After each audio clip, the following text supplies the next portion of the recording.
नाजरीन अस्सलाम वालेकुम, मैं हूं चौधरी एजाज और आप देख रहे हैं प्रोग्राम होना क्या चाहिए।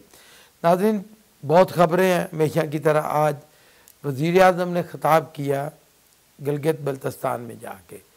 अवाम के लिए बहुत बड़ी खुशखबरी है कि जो दरीना मुतालबा था अवाम का, गिलगित बल्तिस्तान के लोगों का, वज़ीर आज़म ने, गो कि अपोजिशन इसके ऊपर भी वो कर रही है जी कि वज़ीर आज़म ने क्यों ऐलान किया, लेकिन बहुत ही अच्छा फ़ैसला। और अब होना क्या चाहिए नाजरीन, होना ये चाहिए कि जो राइट पंजाब को हासिल हैं, सिंध को हासिल हैं, बलूचिस्तान या KP के, वही सारे हकूक़ उन लोगों को भी मिलने चाहिए ताकि वहाँ जो महरूमियाँ हैं या जो डेवलपमेंट वहाँ नहीं हो सकी वो हो। और वज़ीर आज़म उसके बाद आपको पता है कि वज़ीर आज़म ने जो पाकिस्तान की तारीख़ का सबसे बड़ा डैम बन रहा है गिलगित बल्तिस्तान में ही बन रहा है, तो उस डैम का मुआयना किया, तरक्याती काम होते देखा और बाकायदा वापडा ने ब्रीफिंग दी वज़ीर आज़म को। तो वज़ीर आज़म का, और इसके अलावा मैं इससे रिलेटेड ही ख़बर है वो भी ज़िक्र करता चलूँ कि इस वक्त हज़ारों छोटे छोटे डैम गिलगित बल्तिस्तान, KP के और इन इलाकों में बन रहे हैं जो आज से 20-30 साल पहले कम अज़ कम बनने चाहिए थे। तो नाज़रीन, पाकिस्तान सही सिमत में है तो ये बड़ा ज़रूरी था। दूसरा, इंडिया के अंदर मोदी ने, देखें कि कितना कंसर्न है इंडिया को, कि एक वज़ीर के एक फवाद चौधरी ने बयान दिया एक तकरीर करते, पुलवामा का ज़िक्र किया और आगे जाके फवाद चौधरी ने वजाहत भी की कि हमने पुलवामा के अंदर जो कुछ हुआ और जो ये, वो तो उस वाक़े का ज़िक्र कर रहे थे और उससे ही, पुलवामा की वजह से ही सारी टेंशन बनी। और फिर इंडिया ने, आपको पता है, पाकिस्तान के अंदर हमला किया और हम कुछ एक कौवा मारा गया, कुछ हमारे दरख्त शहीद हुए, तो पाकिस्तान एयरफोर्स ने उसका जवाब दिया और इंडिया के अंदर दिन दिहाड़े जाके हमारी जो शेर दिल पायलट्स ने इंडिया का, वो कहते हैं ना, भरकम निकाल के रख दिया।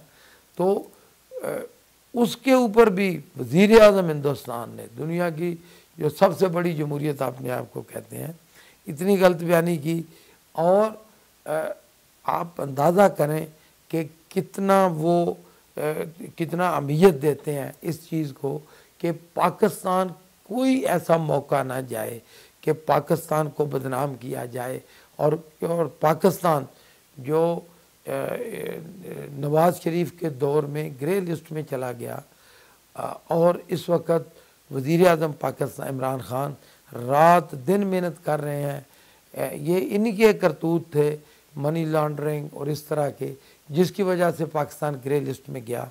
और इमरान खान अब उस ग्रे लिस्ट से पाकिस्तान को निकालने की कोशिश कर रहा है और नून लीग बाकायदा तौर के ऊपर इसके अंदर रुकावट बन रही है। लेकिन ये इंडिया को आप देखें कि कितना कंसर्न है कि वो एक छोटे से बयान को, एक पाकिस्तान के एक वज़ीर के बयान को इतनी अहमियत दे रहे हैं। और वो बयान भी जिसमें क्लैरिटी है सारी, सिर्फ पुलवामा का नाम लेने पे कि हाँ जी, किसी ना किसी तरह पाकिस्तान को पुलवामा से जोड़ा जाए ताकि पाकिस्तान ग्रे लिस्ट से ना निकल सके बल्कि ब्लैक लिस्ट की तरफ जाए। तो नाज़रीन, आपको अंदाज़ा हो गया होगा। और इसी से आगे ख़बर है कि इसीलिए कि आपने देखा होगा कि जनरल कादर बलोच जो रिटायर्ड जनरल हैं और नून लीग में, उन्होंने आज़ाद इलेक्शन जीत के नून लीग में शमूलियत इख्तियार की थी। ये बहुत, और अपोजिशन में थी नून लीग जिस वक़्त उन्होंने नवाज़ लीग का साथ देने का फ़ैसला किया था। आप रिकॉर्ड देख लें, कुछ ना कुछ तो है ना कि आज उन्होंने फ़ैसला किया है कि नहीं, ये पार्टी दुरुस्त नहीं है। हालांकि नवाज़ लीग के एहसन इकबाल वगैरह जो जो नवाज़ शरीफ का कहना इसी तरह मानते हैं जैसे कोई मजहबी बात हो। वो ये नहीं समझते कि एक नवाज़ शरीफ एक सियासतदान है, वो को मजहबी रहनुमा तो नहीं है कि वो गलत बात भी करे या जो भी कहे कि आपका को मजहबी फरीदा बन गया है कि आपने उसकी गलत बात को भी दुरुस्त मानना है। लेकिन फिर भी वो कह रहे हैं कि नहीं, वो तो सनाउल्लाह ज़हरी के मामले की वजह से जनरल कादर बलोच ने छोड़ा है। नाजरीन, आप देखें कि हिंदुस्तान का वज़ीर आज़म कितना सीरियस ले रहा है इस मामले को, और ये इतनी छोटी सी बात को तस्लीम नहीं कर रहे। हालांकि मैं पिछले व्लॉग में भी कह चुका हूँ कि मेरे तो बड़े ज़ाती तल्लुकात हैं अय्याज सादिक के साथ, और वो उसने एज ए स्पीकर उसने बड़ा अच्छा उसने कंडक्ट किया, बड़े अपोजिशन को भी साथ लेके बहुत अच्छी उसने रूलिंग भी दी असेंबली के अंदर, और वो पढ़ा लिखा आदमी है। लेकिन नवाज़ शरीफ ने खुद उसको फ़ोन किया आज कि भाई पीछे नहीं हटना। हालांकि बड़ा आसान सी बात है बिल्कुल, और ये समझने वाली बात है कि उसको माजरत कर लेनी चाहिए। इसमें कौन सी कि भाई अगर कोई चीज़ इंसान से सहवन या बगैर सोचे समझे मुंह से कोई बात निकल गई है तो आप जो है आप उसको आप गलती का एतराफ़ करें और माजरत कर लें। सारी कौम आपको आप इसको आपकी इज़्ज़त में इजाफा होगा, बजाय इसके कि आप एक गलत बात के ऊपर अड़े हुए हैं कि जी किस तरह कोई पाकिस्तान के अंदर ये बयानियाँ बेच ही नहीं सकता कि वो हिंदुस्तान के मुकाबले में कहे कि किसी पाकिस्तानी की टांगें कांप रही थी, या आप देखें चाहे कोई कितना भी कमज़ोर हो, हिंदुस्तान का जब हिंदुस्तान से जंग की बात होगी तो हर पाकिस्तानी मरने मिटने के लिए तैयार होगा। नाज़रीन, इसी से आगे बात आप देखें तो मरियम नवाज़ ने आज फिर वो कहते हैं ना कि वो एक इस बयानिए को मुसलसल अफवाज पाकिस्तान के ख़िलाफ़ और जो नारे आज मरियम बीबी ने जलसे में वो जो नौजवान क्या कुछ वो देखें करते तो ये नकल वज़ीर आज़म पाकिस्तान इमरान खान की है, करते तो ये उसी की। वो कहते हैं कि टाइगर फोर्स, तो आज इन्होंने एक शेर दिल फोर्स या कोई शेर जवान फोर्स इसने कायम की है, वो उसी की कापी। तो इतनी तनकीद कर रहे थे उसके ऊपर, टाइगर फोर्स के ऊपर जो, लेकिन आज उसी तरह की फोर्स कायम की। लेकिन जो नारे बच्चों से या नौजवान थे वो तो खैर नज़र नहीं आ रहे थे जो कुछ मैंने देखा, लेकिन जो नारे लगवाए यकीन करें कि ये बहुत ही बुरी, मैं यही कह सकता हूँ कि इससे बड़ी ज़्यादती अफवाज पाकिस्तान के साथ नहीं हो सकती। तो मैं होना ये चाहिए कि मरियम बीबी को भी और नवाज़ शरीफ को भी सोचना चाहिए कि ये वही पाकिस्तान है जिसने आपको 3 दफ़ा आप जैसे बंदे को वज़ीर आज़म बनवाया, कि हालांकि आप में कोई ऐसी सलाहियत नहीं, तो आपको सिर्फ होना चाहिए था कि ज़्यादा से ज़्यादा कोई खाने वाला पहलवान कि खाते रहो रात दिन। तो फिर भी यही पाकिस्तानी कौम है कि जिसने आपको वज़ीर आज़म बनवाया, तो आपको इस हद तक नहीं जाना चाहिए। नाज़रीन, फ्रांस के सदर ने भी फिर जज़ीरा को इंटरव्यू देते हुए हट धर्मी का मुजाहरा किया। हालांकि वो काफ़ी बैक फुटिंग पे हैं, हालांकि हम सब सोच रहे थे कि वो इस पर माजरत करेंगे, लेकिन आज उसने फिर वही अपना वो बयानियाँ, वो कहते हैं ना कि अल्लाह ताला की तरफ से कुछ लोगों के ऊपर मोहरें लग जाती हैं, उनके दिल जो है वो स्याह हो जाते हैं।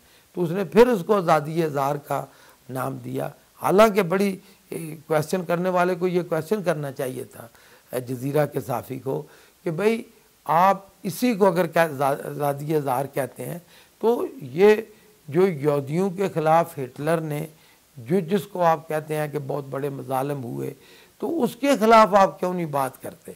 उसको आपने कानून बनाया हुआ है, हालांकि वो कोई मज़हब की बात भी नहीं है, एक तारीख़ का वाक़या है कि भाई वो यहूदियों के ख़िलाफ़ मज़ालिम हुए थे या नहीं हुए थे। तो क्वेश्चन तो ये था, बड़ा आसान सा क्वेश्चन था कि भाई ये आप उनसे पूछते फ्रेंच प्रेसिडेंट से कि क्या यहूदियों के जो मजालम हुए वो दुरुस्त है या नहीं दुरुस्त। तो अगर इतनी सी बात, ये असल में आज़ादी अजहार के ऊपर पाबंदी तो ये है। तो अगर ये क्वेश्चन पूछते तो आप अगर वो इतना ही वो 30 मार खां है तो वो जवाब देता कि हाँ जी हुए थे या नहीं हुए थे। तो आप यकीन करें अगर ये क्वेश्चन करते तो उसके ऊपर कानून लागू हो जाता। ये पूरे यूरोप में कानून है नाज़रीन, या मैं इसलिए आपके साथ शेयर कर रहा हूँ कि आप जो जिन मजालम की जो दास्तानें सही गलत बढ़ा चढ़ा के उन्होंने लिख दी हैं कि इतने लाख यहूदियों को हिटलर ने मार दिया, तो उसके ऊपर आप क्वेश्चन नहीं कर सकते। लेकिन 1 अरब से ज़्यादा लोग, 1.5 अरब के लगभग लोग जिस शख्सियत को और जिसके बारे में पूरी दुनिया के मुसन्निफ़ीन जितने भी आप जितने नामवर तारीख़दान हैं वो सब इस बात पे मुत्तफ़िक हैं कि हज़रत मोहम्मद सल्लल्लाहु अलैहि वसल्लम, हमारा तो हर सब कुछ उन पे कुर्बान। अगर किसी इंसान ने रूए ज़मीन पे सबसे ज़्यादा इंसानों को मुतासर किया और जिसके नाम के ऊपर पूरी दुनिया में हर वक्त लोग मक्का की तरफ सजदा कर रहे होते हैं और पूरी दुनिया में अज़ान की फ़ज़ाएँ बुलंद हो रही होती हैं, ये आप साइंस देखें कोई ऐसा वक्त नहीं होता, 24 आवर होते हैं ना एक दिन में। तो कहीं ना कहीं आप देखें इस रूए ज़मीन के ऊपर अल्लाह का नाम और उसके अल्लाह के नाम के साथ हमारे नबी हज़रत मोहम्मद सल्लल्लाहु अलैहि वसल्लम जब कहते हैं कि मोहम्मद रसूल अल्लाह सल्लल्लाहु अलैहि वसल्लम, तो उनका नाम बुलंद हो रहा होता है। तो उस हस्ती जिसको 1.5 अरब से ज़्यादा जिसके नाम के ऊपर 1.5 अरब से ज़्यादा लोग मरने के लिए तैयार हैं, उनकी दिल आज़ारी के लिए वो कहते हैं कि ये आज़ादी अज़ार राय है। और जो एक तारीख़ का वाक़या है उसके ऊपर जो इन फ्रेंच प्रेसिडेंट को, हालांकि वो काफ़ी अब उसको शर्मिंदगी भी हो रही है, लेकिन फिर वो उसी बात पे अटका हुआ है। बहरहाल ये आपके साथ शेयर करना था कि आप देखें कि जो स्टैंड वज़ीर आज़म पाकिस्तान ने लिया है, जिस तरह का स्टैंड तुर्की के सदर ने लिया है, जिस तरह के और बहुत सारे, महातिर मोहम्मद का जिक्र ना करें तो बड़ी ज़्यादती होगी। तो बेसिकली इस वक्त अगर मुस्लिम उम्मा को कोई लीड कर रहा है तो वज़ीर आज़म पाकिस्तान है। आपने देखा उसने पूरी दुनिया के लोगों को, ख़ास कर मुसलमानों को जो खतूत लिखे हैं और जिस तरह का जो दर्द दिल का इज़हार किया है, तो हर पाकिस्तानी को उस पर फ़ख्र करना चाहिए। हम सब को अब आखिर में मैं ये कहूँगा कि होना क्या चाहिए। देखिए सियासत अपनी जगह, नून लीग को चाहिए, सारे नून लीग में मेरे बहुत सारे दोस्त हैं, सबको चाहिए कि सियासत करें, अफवाज को उसमें तनकीद का निशाना ना बनाएं। ये आप इसलिए हम कहते हैं कि आप मोदी का काम आसान। आपने देखा कि छोटी सी बात को मोदी वज़ीर आज़म हिंदुस्तान ने को एड्रेस किया है। तो नाज़रीन होना ये चाहिए कि किसी को भी इंतहा की तरफ नहीं जाना चाहिए, म्याना रवि ही बेहतर रास्ता है। शुक्रिया।